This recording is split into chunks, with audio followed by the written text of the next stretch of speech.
ጤና ይስጥልኝ የተወደዳችሁ ተከታታዮቻችን ምጣኔ ሀብታዊ እድገት ለማህበራዊ ዋስትናችን በማለት ተግቶ ከሚሰራው ገበያ ሚዲያ የጥር 25 ቀን 2018 ዓ.ም የዕለቱን የምዕራፍ 1 የዜና ዘገባችንን ይዘንላችሁ ቀርበናል። የዜና ዘገባችንን ስፖንሰር ያደረገልን አጋራችን ደግሞ የሮሃ ፎሬክስ ቢሮ ነው። በዜና ዘገባችን ላይ የሮሃ ፎሬክስ ቢሮን የዕለቱን የምንዛሬ ተመን የምናሳውቃችሁ ይሆናል። በዜናዎቻችን ላይ የተመረጡ ምጣኔ ሀብታዊ ማህበራዊና ሌሎች ወቅታዊና አዳዲስ ጉዳዮችን አካተናል። እንድትከታተሉንም እንጋብዛችኋለን። በቅድሚያም አርዕስቶችን ቀይ ባህርን መመለስ ታሪካዊ ጠላትን ለመከላከል አይነተኛ ሚና እንደሚጫወት ተገልጿል። ከዚህ ጋር በተያያዘ የወጣው አዲስ መረጃ የምንነግራችሁ ይሆናል። ወደ ከተማ የሚደረግ ፍልሰት የአፍላ ወጣትነት እርግዝና መጠንን ከፍ እያደረገ መሆኑ ተገልጿል። ከዚህ ጋር በተያያዘ የወጣው አነጋጋሪ መረጃም ይዘናል። በዝርዝር የምናስደምጣችሁ ይሆናል። ከውጪ በኒጀር አይሮፕላን ማረፊያ ላይ በተፈጸመ ጥቃት የኢትዮጵያ አየር መንገድ ንብረት የሆኑ አይሮፕላኖች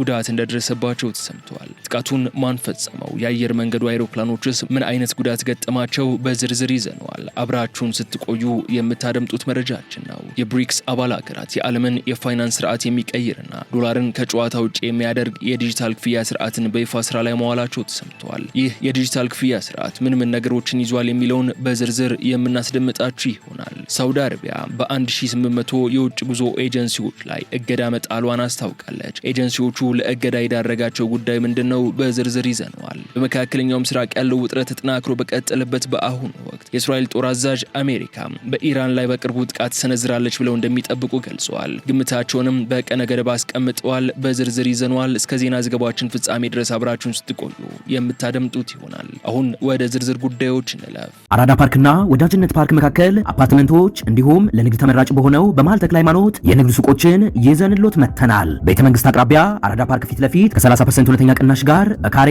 በ73500 ብር ብቻ ከባለ 1 እስከ ባለ 3 መኝታ አፓርትመንቶችን ከሜሪትስ ፕሮፐርቲ ይዘንሎት ቀርበናል። በጥሬ ገንዘብ ለሚከፍሉ 30% ቅናሽ የተደረገባቸውን ባለ 1 መኝታ በ3.6 ሚሊዮን ብር አጠቃላይ ክፍያ፣ ባለ 2 መኝታ በ6.9 ሚሊዮን ብር አጠቃላይ ክፍያና ባለ 3 መኝታ በ9.5 ሚሊዮን ብር አጠቃላይ ክፍያ አቅርበንሎታል። እንዲሁም ከ10% ቅድመ ክፍያ ጀምሮ በ3 ዓመት የግንባታ ሂደት እየከፈሉ የቤት ባለቤት ይሆኑ። በዚህ የመኖሪያ መንደር ውስጥ መዋኛ ገንዳ፣ ጂምናዚየም፣ ደረጃውን የጠበቁ ሰፋፊ ሊፍቶች፣ ምቹና በቂ መኪና ማቆሚያ ቦታዎች፣ ዘመናዊ የደረቅ ቆሻሻ ማስወገጃ፣ አውቶማቲክ ጄነሬተር የተገጠመለት የከርሰ ምድር ውሃና ለተለያዩ አገልግሎት የሚውል ሰገነትም በአንድ አካቷል። እንዲሁም በመሃል ተክለ ሃይማኖት ከአንድ ሳምንት ባልበለጠ ጊዜ የምናወጣቸው የንግድ ሱቆችን ቀድመው ለመመዝገብ ከታች ባለው ስልክ ይደውሉ።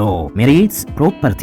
የቀይ ባህር መመለስ ታሪካዊ ጠላትን ለመከላከል አይነተኛ ሚና ይጫወታል ተባለ። ኢትዮጵያ ወደ ቀይ ባህር መመለሷ ለደህንነቷ መጠበቅና ታሪካዊ ጠላቶቿ የሚሸርቡትን ሴራ ለመከላከል አይነተኛ ሚና እንደሚጫወት የቀድሞ የባህር ኃይል አባል ጁኒየር ሌፍተናንት ሀለፎም መሰለ ገልጸዋል። የኢትዮጵያ የውስጥ አለመረጋጋትና የግጭት ምንጮች ከአባይና ከቀይ ባህር ጋር የተያያዙ ናቸው ያሉት ሌፍተናንት ሀየሎም ሀገሪቱ የታላቁ የህዳሴ ግድብን በማጠናቀቋ አንደኛውን ስጋት መቅረፍ ተችሏል ብለዋል። ኢትዮጵያ ደህንነቷን ሙሉ በሙሉ ለማረጋገጥ የቀጠናውን ሰላም ለመጠበቅና ኢኮኖሚዋን ለማሳደግ ወደ ቀይ ባህር መውጣት እንዳለባት ማክለው አስረድተዋል። ሀገሪቱ በአሁኑ ወቅት ጓዳ ተከራይታ ሳሎን ላይ ያለ ነጻነት እየተንቀሳቀሰች ነው ያሉት ሌፍተናንቱ ይህ ሁኔታ ለሉዓላዊነትና ለእኩልነት ተጠቃሚነት ሳንካ በመሆኑ አጀንዳው እውን እንዲሆን የቀድሞ የባህር ኃይል አባላትና ሁሉም ዜጋ የበኩሉን ድርሻ ሊወጣ እንደሚገባ መክረዋል። በተጨማሪም ኢትዮጵያ ወደ ቀይ ባህር መመለሷ ተሰሚነቷን ከማጎልበት ባለፈ ለሀገራዊ ህልውና ወሳኝ መሆኑንም ጠቁመዋል።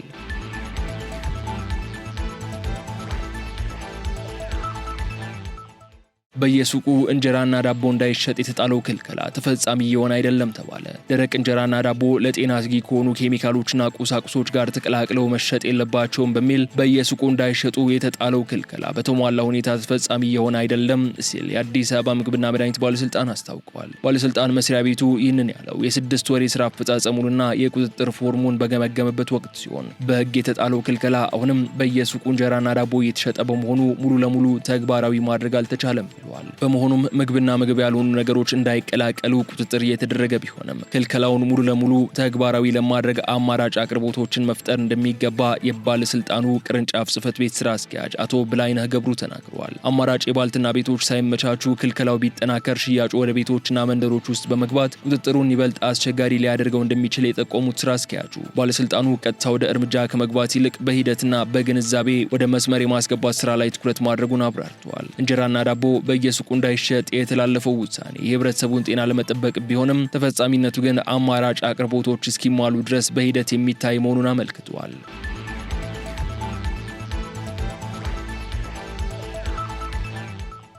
ወደ ከተማ የሚደረግ ፍልሰት የአፍላ ወጣትነት እርግዝና መጠንን ከፍ እያደረገው ነው ተባለ። በከተሞች የአፍላ ወጣትነት እርግዝና መጠን በከፍተኛ ደረጃ እየተበራከተ የመጣ ሲሆን ይህ ደግሞ በጦርነትና አለመረጋጋት ክስተቶች እንዲሁም በኑሮ ሁኔታ ምክንያት ወደ ከተማ በሚደረግ ፍልሰት ምክንያት ሊሆን እንደሚችል ተገልጿል። በዚህም የማህበረሰቡን የ40 በመቶውን ሽፋን የያዙት ወጣቶች ቢሆንም በአገር አቀፍ ደረጃ ግን የአፍላ ወጣትነት እርግዝና መቀነሱን የኢዲኤች 2025 የዳሰሳ ሪፖርት ይፋ ማድረጉን በጤና ሚኒስቴር የስነ ተዋልዶ አፍላ ወጣቶችና የቤተሰብ እቅድ አማካሪ ዶክተር ዋሴ ልንገር ተናግረዋል። ሆኖም በከተማና በገጠር በንጽጽር ለማየት ሲሞከር ግን በከተማ ከፍተኛ የአፍላ ወጣትነት እርግዝና መጠን ከፍ ብሎ መታየቱን ገልጿል ሲል ኢትዮ ኤፍኤም ዘግቧል። በተጨማሪም በግጭቶችና በኑሮ ሁኔታ ምክንያትነት በከፍተኛ ፍልሰት ወደ ከተማ የሚገባው ሰው ቁጥሩ እየጨመረ መምጣቱን ዶክተር ዋሴ ልንገር ተናግረዋል። ዶክተር ዋሴ አክለውም ይህ ጥናት ቢፈለግም ወጣቶች ከገጠር ወደ ከተማ ያደረጉት እንቅስቃሴ የአፍላ ወጣትነት እርግዝና ቁጥሩን ከፍ አድርጎት ሊሆን እንደሚችል ገልጸዋል። ይህን ተከትሎ ጤና ሚኒስቴር በአፍላ ወጣቶች የስነ ተዋልዶ ጤና ዙሪያ ስራዎችን እየሰራ ይገኛል ያሉት አማካሪው በስነ ተዋልዶ ጤና ላይ የመረጃ ተደራሽነትና መረጃ የማግኘት ችግር እንዳለ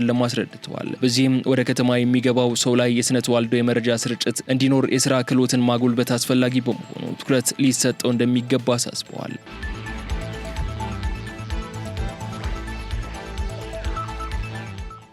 ለጥር 25 ቀን 2018 ዓ.ም የያዝናቸውን የሀገር ውስጥ ጉዳዮቻችን እነዚህ እስካሁን ስትከታተሏቸው የቆያችሁትን ይመስሉ ነበር። በማስከተል ከዓለም አቀፍ የመረጃ ምንጮቻችን ያገኘናቸውን አሁናዊ ዓለም አቀፋዊ ጉዳዮችን እነግራችኋለን። በኒያሜ አይሮፕላን ማረፊያ ላይ በተፈጸመ ጥቃት የኢትዮጵያ አየር መንገድ ንብረት የሆኑ 2 አይሮፕላኖች ጉዳት እንደደረሰባቸው ተገለጸ። ባለፈው ሳምንት ጥር 21 ቀን 2018 ዓ.ም በኒጀር መዲና ኒያሜ በሚገኘው ዲዮሪ ሃማኒ ዓለም አቀፍ አይሮፕላን ማረፊያ ላይ በታጠቁ ኃይሎች በተፈጸመ የተቀናጀ ጥቃት የኢትዮጵያ አየር መንገድ ንብረት የሆኑና ለቶጎው አስካይ አየር መንገድ በኪራይ የተሰጡ 2 ቦይንግ አይሮፕላኖችን ጨምሮ በአጠቃላይ 3 የንግድ አይሮፕላኖች ላይ ከፍተኛ ጉዳት መድረሱ ተዘግቧል። በሳህል አካባቢ የሚንቀሳቀሰው አይኤስአል የተሰኘው ታጣቂ ቡድን ጥቃቱን እንደፈጸመው በይፋ ያመነ ሲሆን ጥቃቱ የተፈጸመው አይሮፕላኖች በቆሙበት ወቅት በድሮንና በተተኮሱ ጥይቶች መሆኑ ታውቋል። እንደ አየር መንገዶችና የበረራ መከታተያ መረጃዎች ከሆነም ጉዳት የደረሰባቸው የኢትዮጵያ አየር መንገድ አይሮፕላኖች ቦይንግ 737 ማክስ 8 ምዝገባ ቁጥር ኢቲቢቢቢ እና ቦይንግ 737-800 ምዝገባ ቁጥር ኢቲቢኤች ሲሆኑ ከእነዚህም በተጨማሪ የኤር ኮት ዲቫር ንብረት የሆነን አንድ ኤርባስ ኤ319 አይሮፕላንም በጥቃቱ ክፉኛ ተመቷል። ጥቃቱ የተሰነዘረው የታጠቁ ኃይሎች በሞተር ብስክሌት ታግዘው ወደ አይሮፕላን ማረፊያውና አጠገቡ ወደሚገኘው 101ኛ የአየር ኃይል ጦር ሰፈር ዘልቀው በመግባት ሲሆን በዚህም ምክንያት በአየር ማረፊያው ውስጥ የሚገኝ ጥይት ማከማቻ መጋዘን በመፈንዳቱ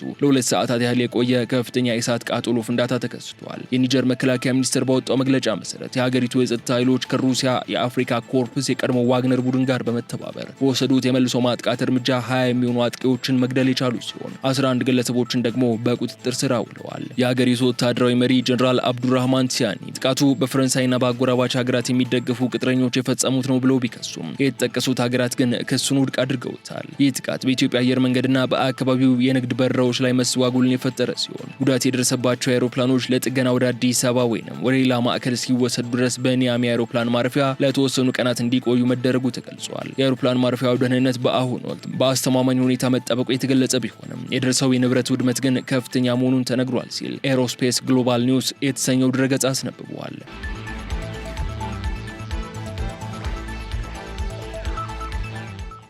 ሳውዲ አረቢያ በ1800 የውጭ ጉዞ ወኪሎች ወይንም ኤጀንሲዎች ላይ እገዳ መጣሏን አስታወቀች። የሳውዲ አረቢያ የሐጅና ኡምራ ሚኒስቴር የአገልግሎት ጥራት ዝቅተኛ መሆንና መመሪያዎችን አለማክበርን ምክንያት በማድረግ በ1800 የውጭ ሀገራት የኡምራ የጉዞ ወኪሎች ላይ እገዳ መጣሉን አስታውቀዋል። እንደ ሚኒስትሯ መግለጫ ከሆነ በአሁኑ ወቅት በኡምራ ዘርፍ ውስጥ በድምሩ 5800 የውጭ ወኪሎች የሚንቀሳቀሱ ሲሆን ከነዚህ ውስጥ 1800 የሚሆኑት የተቀመጡትን መስፈርት ባለመሟላታቸው ምክንያት ከአገልግሎት ታግዷል ብለዋል። ሚኒስትሩ ይህንን እርምጃ የወሰደው የኡምራ ተጓዦች የሚገባቸውን እንክብካቤ እንዲያገኙና የአገሪቱ የቱሪዝምና የሃይማኖት አገልግሎት ጥራት ደረጃውን የጠበቀ እንዲሆን ለማድረግ በማለም መሆኑ አስረድተዋል። በተጨማሪም የታገዱት ወኪሎች ያሉባቸውን የአሰራርና የአገልግሎት ጉድለቶች አስተካክለው እንዲቀርቡ የ10 ቀናት የጊዜ ገደብ ተሰጥቷቸዋል። በሌላ በኩል የሳውዲ አረቢያ የሐጅና ኡምራ ሚኒስቴር ለተጓዦች ባስተላለፈው ማረጋጊያ መልእክት እገዳው የሚመለከተው አዳዲስ ቪዛዎችን የማውጣት ሂደት ላይ ብቻ መሆኑን ገልጿል። በዚህም መሰረት እገዳው ከመጣሉ በፊት ቪዛ ያወጡ ተጓዦች ጉዟቸው እንደማይስተጓጎልና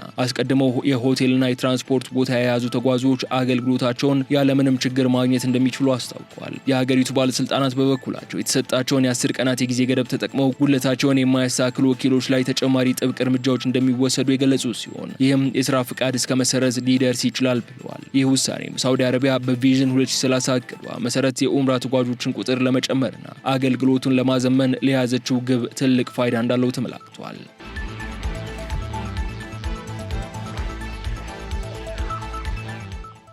የብሪክስ አባል ሀገራት የዓለምን የፋይናንስ ስርዓት የሚቀይር ብሪክስ ፔይ የተሰኘ የዲጂታል ክፍያ ስርዓትን በይፋ ስራ ላይ አዋሉ። የብሪክስ አባል ሀገራት በምዕራባውያን የሚመራውን ዓለም አቀፍ የፋይናንስ የበላይነት የሚፈታተንና በማዕከላዊ ባንክ ዲጂታል ገንዘቦች ላይ የተመሰረተ አዲስ የክፍያ ስርዓት በይፋ አስጀምረዋል። በቅርቡ በሩሲያዋ ካዛን በተካሄደው 16ኛው የብሪክስ ጉባኤ ላይ ይፋ የተደረገው ብሪክስ ፔይ የተሰኘው ይህ ቴክኖሎጂ አባል ሀገራቱ የአሜሪካ ዶላርን ሳይጠቀሙና በምዕራባውያን ቁጥጥር ስር ባሉ የባንክ መረቦች ላይ ጥገኛ ሳይሆኑ በቀጥታ የንግድ ልውውጥ እንዲያደርጉ የሚያስችል ነው። ይህ ስትራቴጂ ብዙዎች ሲጠብቁት የነበረውን የጋራ ወረቀት ገንዘብ የማተም እቅድ በማዘመን የቴክኖሎጂ ልዕልናን በመጠቀም የዓለምን የኢኮኖሚ ሚዛን የቀየረ የታሪክ ምዕራፍ ተደርጎ ተወስዷል። ይህ አዲስ የዲጂታል መድረክ አባል ሀገራቱ ያለምንም መካከለኛ ባንክ በቀጥታ እንዲገበያዩ የሚያስችል ሲሆን በተለይም እንደ ኢትዮጵያና ቻይና ባሉ ሀገራት መካከል የሚደረግ የንግድ ልውውጥ በየሀገራቱ ብሔራዊ ገንዘቦች በዲጂታል ቴክኖሎጂ አማካኝነት በቅጽበት እንዲፈጸም በርን ከፍቷል። አሰራሩ የግብይት ወጪን ከመቀነሱም ፍጥነትን ከመጨመሩም ባለፈ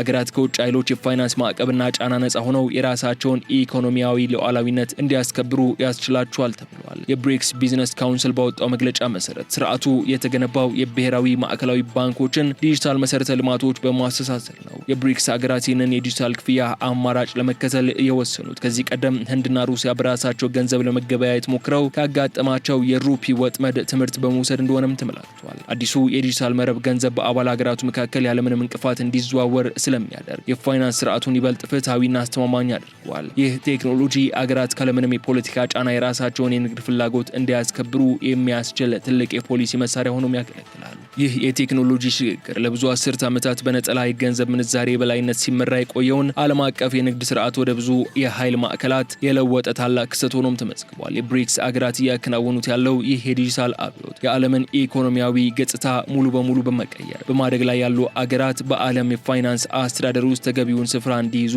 የሚያደርግ መሆኑን የኢኮኖሚ ተንታኞች ገልጸዋል።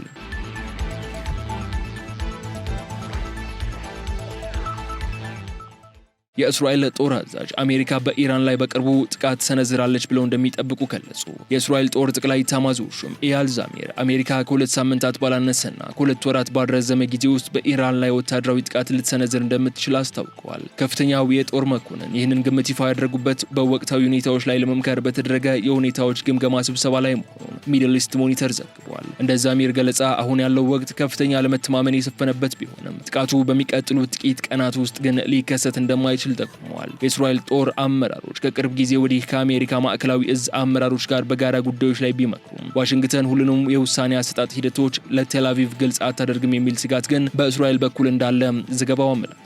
በተለይም የእስራኤል ባለስልጣናት የፕሬዝዳንት ዶናልድ ትራምፕ አስተዳደር የኢራንን የባሊስቲክ ሚሳኤል ፕሮግራም የማይገድብ አዲስ የኒውክሌር ስምምነት ሊያደርጉ ይችላሉ በሚልም ስጋታቸውን ገልጿል። ከዚህ ጋር ተያይዞ በኢራንና በእስራኤል መካከል ቀጥተኛ ጦርነት ቢቀሰቀስ እስራኤል ለአየር መከላከያ ስርዓቶች ብቻ እስከ $10 ቢሊዮን የሚደርስ ወጪ ሊጠይቃት እንደሚችል የኢኮኖሚ ባለሙያዎች ግምታቸውን አስቀምጠዋል። ይህ የአሜሪካ ጥቃት ግምት የመጣው እንደ አውሮፓውያኖቹ አቆጣጠር በሰኔ 2025 በሁለቱ ሀገራት መካከል ከተከሰተው የ12 ቀናት ግጭትና በቅርቡ በኢራን ውስጥ ከተቀሰቀሰው የጸረ መንግስት ተቃውሞ ማግስት መሆኑ የሁኔታውን አሳሳቢነት ይበልጥ ከፍ አድርጎታል።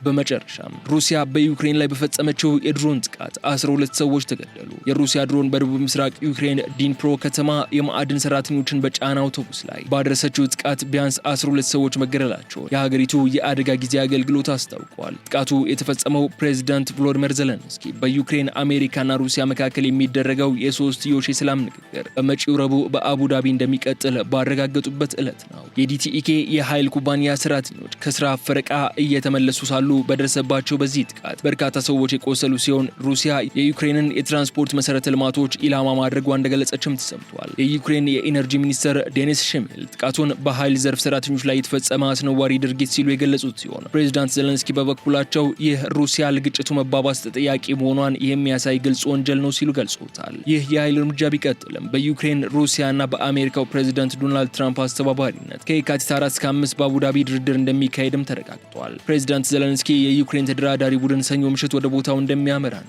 ዩክሬን ክብር ያለው ጦርነት ማብቂያ ለማምጣት ዝግጁ መሆኗን ገልጸዋል። ምንም እንኳ ወገኖቹ ለድርድር ቢስማሙም ሩሲያ በያዘቻቸው የዩክሬን ግዛቶች በተለይም በዶንባስ አካባቢ ላይ በሚኖረው ይዞታ ዙሪያ ከፍተኛ ልዩነት ያለ ሲሆን ዩክሬን የሩሲያ ጦር ለቆ እንዲወጣ ስትጠይቅ፣ ሞስኮ ግን የያዘቻቸውን ይዞታዎች ለማስከበር ትፈልጋለች ተብሏል።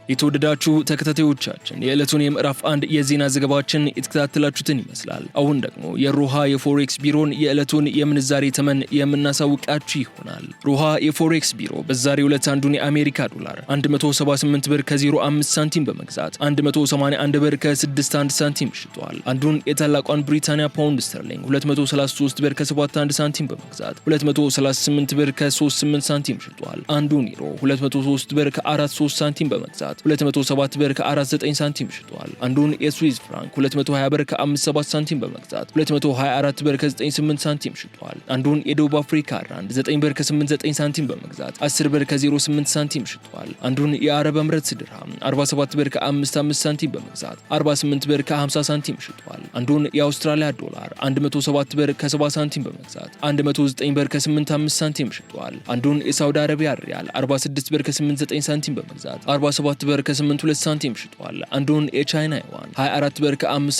ሳንቲም ተገዝቶ 25 ብር ከ03 ሳንቲም መሸጡን ሮሃ የፎሬክስ ቢሮ ይፋ ያደረገውን የዕለቱን የውጭ ምንዛሬ ተመን ያሳያል።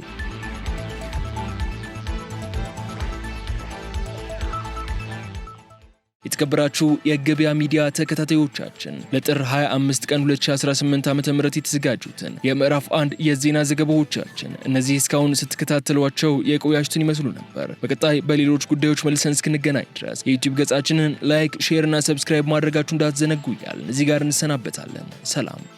አራዳ ፓርክና ወዳጅነት ፓርክ መካከል አፓርትመንቶች እንዲሁም ለንግድ ተመራጭ በሆነው በመሃል ተክለ ሃይማኖት የንግድ ሱቆችን ይዘንሎት መተናል። ቤተ መንግስት አቅራቢያ አራዳ ፓርክ ፊት ለፊት ከ30% ሁለተኛ ቅናሽ ጋር በካሬ በ73500 ብር ብቻ ከባለ 1 እስከ ባለ 3 መኝታ አፓርትመንቶችን ከሜሪትስ ፕሮፐርቲ ይዘንሎት ቀርበናል። በጥሬ ገንዘብ ለሚከፍሉ 30% ቅናሽ የተደረገባቸውን ባለ 1 መኝታ በ3.6 ሚሊዮን ብር አጠቃላይ ክፍያ፣ ባለ 2 መኝታ በ6.9 ሚሊዮን ብር አጠቃላይ ክፍያና ባለ 3 መኝታ በ9.5 ሚሊዮን ብር አጠቃላይ ክፍያ አቅርበንሎታል። እንዲሁም ከ10% ቅድመ ክፍያ ጀምሮ በ3 ዓመት የግንባታ ሂደት እየከፈሉ የቤት ባለቤት ይሆኑ። በዚህ የመኖሪያ መንደር ውስጥ መዋኛ ገንዳ፣ ጂምናዚየም፣ ደረጃውን የጠበቁ ሰፋፊ ሊፍቶች፣ ምቹና በቂ መኪና ማቆሚያ ቦታዎች፣ ዘመናዊ የደረቅ ቆሻሻ ማስወገጃ፣ አውቶማቲክ ጄኔሬተር የተገጠመለት የከርሰ ምድር ውሃና ለተለያዩ አገልግሎት የሚውል ሰገነትም በአንድ አካቷል። እንዲሁም በመሃል ተክለ ሃይማኖት ከአንድ ሳምንት ባልበለጠ ጊዜ የምናወጣቸው የንግድ ሱቆችን ቀድመው ለመመዝገብ ከታች ባለው ስልክ ይደውሉ። ሜሪትስ ፕሮፐርቲ